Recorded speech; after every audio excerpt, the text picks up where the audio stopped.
Hello guys, for today video. Ayan, holiday ngayon. So, isinama ko si Carlin at Lawrence. Magma-market kami ngayon. Ayan guys, bago pala kami mag-market, dadaan muna kami ng simbahan. Ayan guys, yung simbahan namin dito sa Tabaco. Ayan, ganda ng panahon ngayon. Di masyadong mainit. Medyo makulimlim. So, ayan nga yung aming simbahan. Yung Saint John the Baptist. So, sarado ngayon. Magsisindi na lang kami ng kandila. Ayan guys. So, naglalakad kami. Ayan si Lawrence, oh. Paarte ng paglalakad. Ayan. Ayan, oh. So, bumili kami ng kandila para magsisindi kami bilang pasasalamat. Ayan. Hindi ko, guys, birthday ah. Talagang Monday ngayon. So, kailangan ko rin mag-red. Ayan. So, 3 kandila, tig-isa kami bilang pasasalamat namin. At bukas nga, pasukan na, subala na sila Ate Carlin at Lawrence kung ano ang kailingan nila. So, ayan na nga guys. Pagkatapos naming magsimba, duman sa simbahan, dumiritso kami sa isang department store. So, ayan nga guys. May bibilhin lang ako.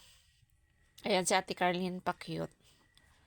So, tumingin na rin ako ng t-shirt para kay Lawrence. So, sabi ng sales lady, nagkaubusan na daw. So, bali, tiningnan ko pa rin, pero maliit pala yung, yun na lang kasi ang natira, maliit kay Lawrence. So, hindi na rin ako bumili. Naglalakad-lakad na lang ako kasi baka may makita ako at magustuhan kong bilhin. So, ayan nga guys. So, tingin-tingin. Ayan. So, wala akong nakita at wala akong nagustuhan. Yung napili na lang ng dalawa yung binili ko at binayaran. Nasa counter na ako. So, bali, 3 brief para kay Lawrence at chinelas kay Ate Carlin at Lawrence. So, tig-isa lang sila. Ako wala akong nagustuhan, wala akong nabili para sa akin.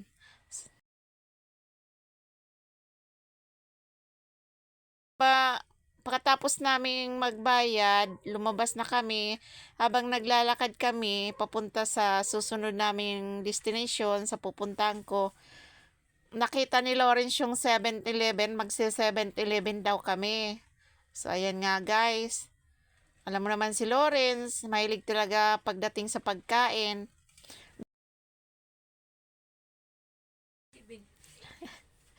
Ayan guys. So, bumili kami ng budget meal, yung busog meal sa 7-Eleven. So, tig-isa kaming 3. Pinagbigyan ko naman yung kailingan ni Lawrence. Ayan nga guys, busog meal lang yung in-order ko. Kasi, di pa naman kami masyadong gutom. Ayan, kumain kami. Ayan na guys.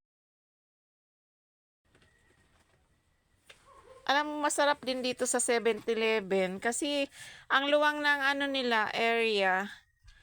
Ayan. Sige lang. Kumakain. Habang kumakain kami, nagkukwentuhan. Ayan. Ayan si Lawrence, oh. Ayan, naiya pa si Lawrence, oh. Tinakpan niya yung subo niya. Ayan, oh. Diba? Oh, pa-cute pa si Lawrence. Ayan si Ate Carlin. Ayan, Ate Carlin. Ayan.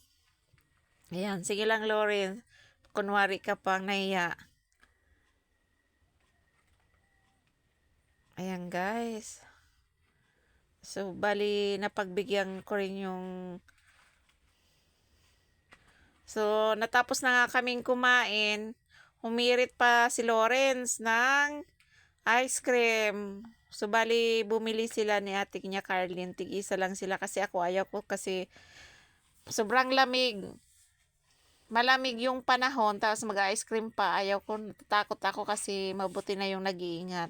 Ayan na yung ice cream ng dalawa. Inabot na ng cashier kay Carlin at Lawrence. Ayan, tig-isa na sila. So, bali may nakita pa si Ate Carlin na sale. So, inalok na rin siya ng cashier.